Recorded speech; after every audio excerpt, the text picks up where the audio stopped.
नमस्कार दोस्तों, जय हिंद, वंदे मातरम। आज हम लोग हिंदी वर्णमाला पढ़ने वाले हैं। दोस्तों, हिंदी वर्णमाला में हम लोग स्वर और व्यंजन के बारे में आज डिटेल से अध्ययन करेंगे। तो दोस्तों, स्वर का हम एक परिभाषा बनाए तो कैसे बनेगा कि जिन वर्णों का उच्चारण बिना किसी अवरोध के तथा बिना किसी दूसरे वर्ण की सहायता से होता है, यानी हमें उन वर्णों को बोलने में किसी अन्य मात्राओं या किसी अन्य वर्ण का सहारा नहीं लेना पड़ता है, उन्हें हम स्वर कहते हैं। स्वर दो प्रकार के होते हैं, हास्य स्वर और दीर्घ स्वर। हास्य स्वर में क्या होता है कि हास्य स्वर के अंतर्गत इनको हम हास्य स्वर को मूल स्वर भी कहते हैं। तो इनके अंतर्गत आते हैं आ, ई, उ और ऋ। दीर्घ स्वर के अंतर्गत बड़ा, बड़ी, उ, ए, आए, ओ, आओ। इस प्रकार से हमारे स्वर 11 होते हैं। व्यंजन की हम परिभाषा दें तो ऐसे बनेगा कि जिन वर्णों का उच्चारण करने में स्वरों की सहायता लेनी पड़ती है, उन्हें हम व्यंजन कहते हैं। व्यंजन वैसे तो 4 प्रकार के होते हैं: स्पर्श व्यंजन, अंतस्थ व्यंजन, ऊष्म व्यंजन और संयुक्त व्यंजन। तो स्पर्श व्यंजन के अंतर्गत हम का वर्ग, यानी जैसे का, ख, ग, घ, अंगा, का वर्ग से लेकर के पा वर्ग तक के सभी वर्णों का अध्ययन करते हैं, जिसमें टोटल आपके 25 वर्ण आते हैं। का वर्ग से लेकर के पा वर्ग तक 25 वर्ण आते हैं।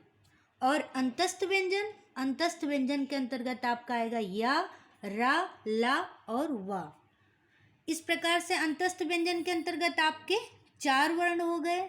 ऊष्म व्यंजन के अंतर्गत तालव्य सा, मूर्धन्य सा, दंती सा और हा। इस प्रकार ऊष्म के अंतर्गत भी 4 वर्ण हो गए। और संयुक्त व्यंजन के अंतर्गत छ, त्र, ज्ञ और स्रा। इस प्रकार से दोस्तों, संयुक्त व्यंजन हम कहते किसको हैं?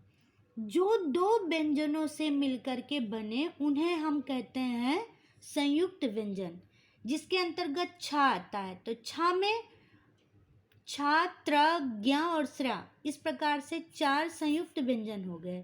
तो टोटल 25 वर्ण हो गए आपके स्पर्श व्यंजन के, 4 वर्ण अंतस्थ व्यंजन के, 4 वर्ण ऊष्म व्यंजन के और 4 वर्ण संयुक्त व्यंजन के। इस प्रकार से 33 व्यंजन हमारे हो जाते हैं।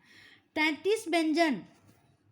इस प्रकार स्वरों की संख्या 11 और व्यंजन की संख्या अपनी 41। तो वर्णमाला में टोटल 52 वर्ण हो जाते। दोस्तों, मोस्ट इम्पॉर्टेंट नोट ये है हिंदी वर्णमाला के लिए कि हिंदी वर्णमाला में 33 मूल व्यंजन होते हैं, जिनके अंतर्गत स्पर्श व्यंजन, अंतस्थ व्यंजन, ऊष्म व्यंजन और संयुक्त व्यंजन है। इसके अतिरिक्त 2 उच्छिष्ट व्यंजन होता है, जिसको हम ड और ढ कहते हैं, और 2 आगत वर्ण होते हैं। आगत वर्ण ज और फ है।